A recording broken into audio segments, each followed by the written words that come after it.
فاذكروني أذكركم واشكروا لي ولا تكفرون.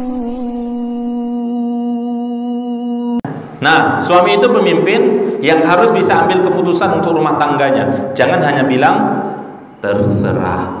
Udahlah, terserahlah. Udah terserah Umi aja lah. Ya, terserah aja. Terserah yang aja lah, misalnya gitu kan. Mau bagaimana, nggak bisa Pak. Kalau istri minta pendapat, kita harus berikan pendapat, harus berikan saran, harus berikan solusi.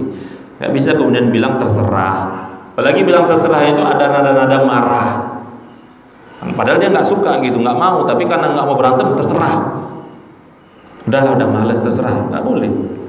Pemimpin itu nggak seperti itu. Ya, ada kalanya mungkin dia mengalah, dia nggak suka, tapi mungkin ya sudahlah mengalah, didukung. Padahal mungkin dia nggak mau gitu, tapi daripada sekali-sekali mendukung apa dengan istri, nggak ada masalah. Itu bukan berarti suami pemimpin harus ikut apa keinginan suami harus taat, nggak gitu. Ya, nih hakikat pemimpin dalam keluarga. Kepemimpinan keluarga itu merupakan tanggung jawab, bukan keistimewaan. Bukan berarti kalau kita sudah jadi pemimpin dalam rumah tangga, karena saya diistimewakan, berarti saya harus diistimewakan. Ini sudah salah, ini harus dirubah mindsetnya. Pemimpin berarti dia punya tanggung jawab, bukan berarti diistimewakan. Nah, banyak pemimpin itu merasa istimewa, tanggung jawabnya nggak ada, hancurlah. Merasa pemimpin tapi nggak tanggung jawab, merasa ya karena saya istimewa, jadi bukan keistimewaan. Yang kedua, pemimpin itu berkorban, bukan hanya ingin mendapatkan fasilitas. Ya namanya pemimpin itu ya harus dapat yang terbaik lah, nggak seperti itu.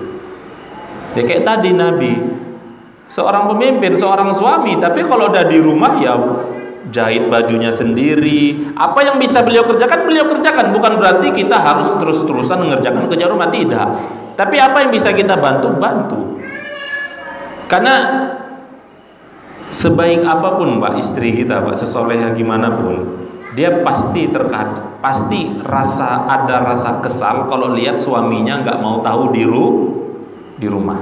Jangan ngomong kita, Ustaz, istri saya soleha Ustaz, walaupun saya di rumah goyang-goyang kaki Ustaz, main HP aja misalnya kan gitu kan, main sama anak aja, istri puntang-panting terserah, istri saya soleha Ustaz. Jangan ngomong gitu. Marahnya istri itu apa? Diam. Marah sama suami dia diam. Nanti kita akan bahas peka. Ya, ada peka, suami itu harus peka nanti. Jadi jangan dianggap istri saya soleha Ustaz, dia nggak pernah marah. Salah. Pasti ada rasa, cuman mungkin nggak diungkapkan, nggak disampaikan. Kerja keras, kepemimpinan itu kerja keras, bukan santai. Jadi bukan mentang-mentang pemimpin mau santai-santai aja di rumah. Ya, jadi jangan merasa aib, merasa apa gitu kan. Mentang-mentang suami maunya dilayani terus. Ini banyak yang terjadi ini Bapak Ibu sekalian. Banyak terjadi ini kalau berada di hadapan mertua. Maksudnya apa?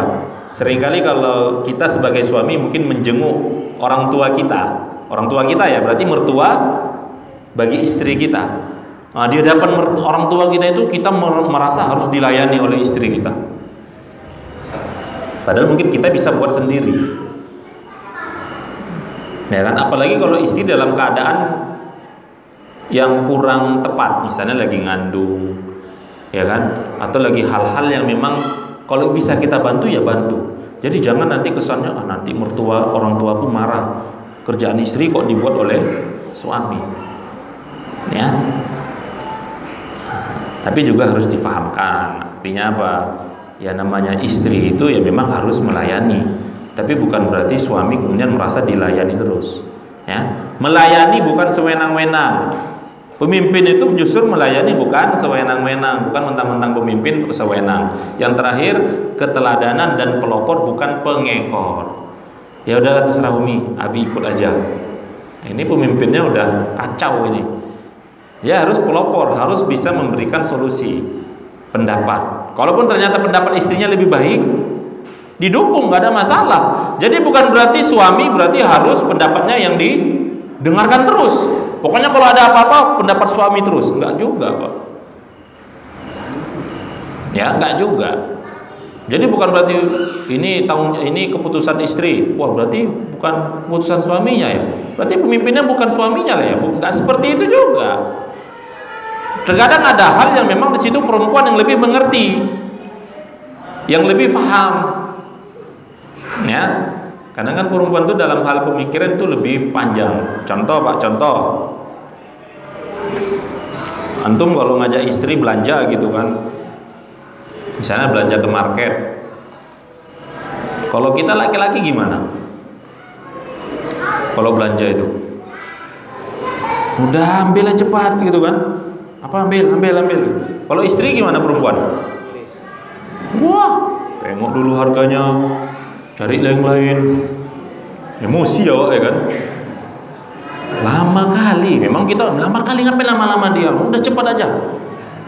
Artinya apa? Dia punya pertimbangan, dia ingat. Ini pendapat. Kalau bisa dihemat-hematin, hemat-hematin gitu. Kalau kita kan nggak ada berapa kali lah, gitu kita kan. Nah, itu beda.